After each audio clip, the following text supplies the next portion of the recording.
大家好，我是刘荣洲律师。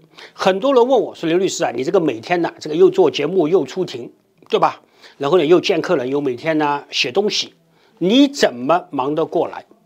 最重要的是，你怎么会有这个无穷的精力，对吧？”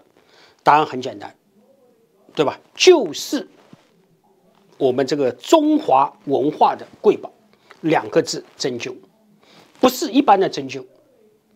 对吧？是 A+ 针灸，因为为什么呢？它不是 B， 也不是 C， 更不是 D， 它是 A， 不但是 A， 是 A+。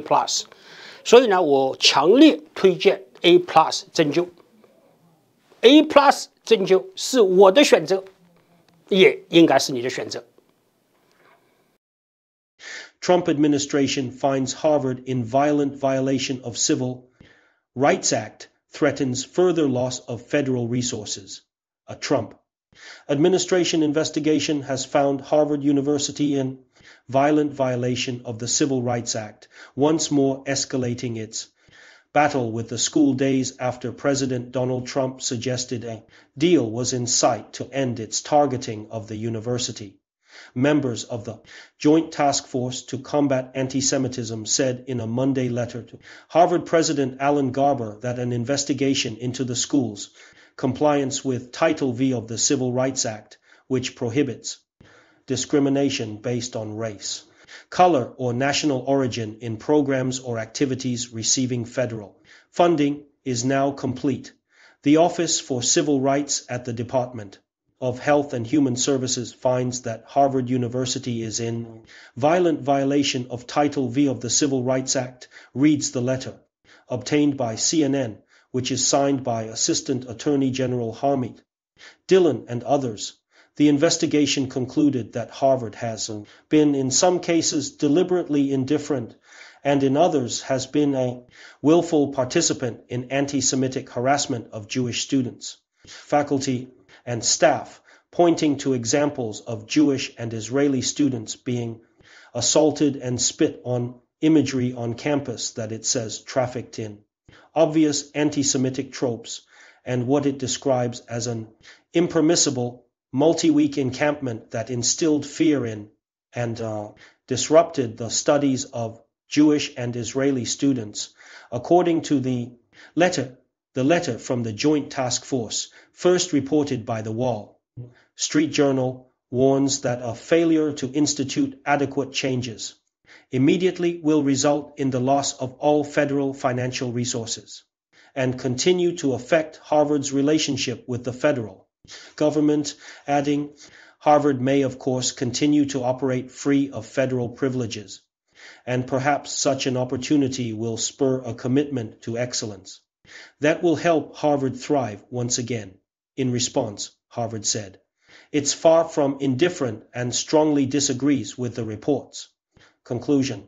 The university's communications director, Jason Newton, said in a statement, anti-Semitism is a serious problem and no matter the context, it is unacceptable. Harvard has taken substantive, proactive steps to address the root causes of anti-Semitism in its community, Newton said.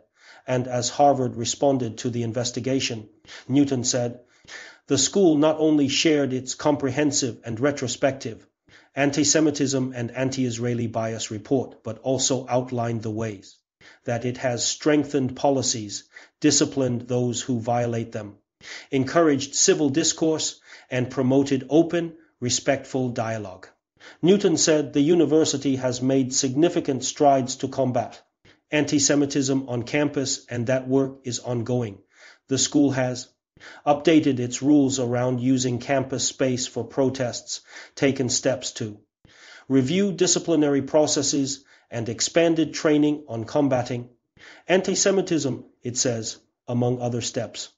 Monday's letter intensifies the administration's fight against Harvard even after Trump said earlier this month that the university has acted extremely appropriately during negotiations that he said could soon result in a deal. Education Secretary Linda McMahon also said earlier this month that the administration believed Harvard was making progress as it had taken steps to combat anti-Semitism on campus. Meanwhile, the administration continues to make progress in its talks with Columbia University, according to sources familiar with discussions, which the administration hopes could serve as a blueprint for other schools. The university, which is also facing investigation into its handling of anti-Semitism on campus, has taken a less confrontational approach while it sought to reach an agreement. Earlier this month, the Trump administration threatened to pull the university's accreditation over policies it said violated discrimination laws. CNN has reached out to Columbia University for comment. A very small circle of Harvard leadership and the White House were in ongoing talks about an agreement that could potentially resolve outstanding legal battles between the administration and the university, CNN reported earlier this month. Trump threatens Senate Republicans who defy him as Elon Musk attacks utterly insane megabill. Maddoblog, GOP's Josh Hawley condemns Medicaid cuts, but says he'll vote for them anyway. Senate GOP declines to meet with parliamentarian on whether Trump tax cuts add to deficit. We have been working closely with Harvard, and it is very possible that a deal will be announced over the next week or so, Trump said in a June 20th post to social media. They have acted extremely appropriately during these negotiations and appear to be committed to doing what is right if a settlement is made on the basis that is currently being discussed. It will be mind-bogglingly historic and very good for our country. But negotiations had broken down in recent days amid disputes over some sticking points of that deal. The president isn't in the business of agreeing to deals in name only or falling for empty promises. He and his administration remain committed to working with Harvard, but it's a two-way street. Harvard hasn't lived up to its end of the bargain.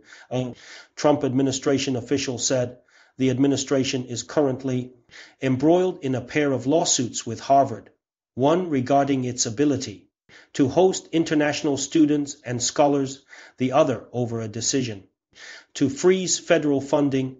Harvard, in turn, has launched an aggressive legal strategy and is organizing its alumni networks.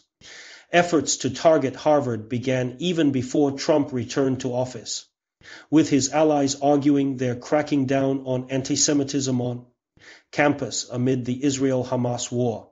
But the administration's actions extend to a broader agenda, setting up a major clash over academic freedom, federal funding, and campus oversight, and a belief inside the White House that it's a winning political issue for Trump, CNN reported last month that the White House has been looking to strike a deal with a high-profile school, according to a source involved in higher education response. They want a name-brand university to make a deal, like the law firms made a deal that covers not just anti-Semitism and protests, but day and intellectual diversity. This person said at the time, asked if any of the schools are inclined to make such a deal. The source said, nobody wants to be the first, but the financial pressures are getting real.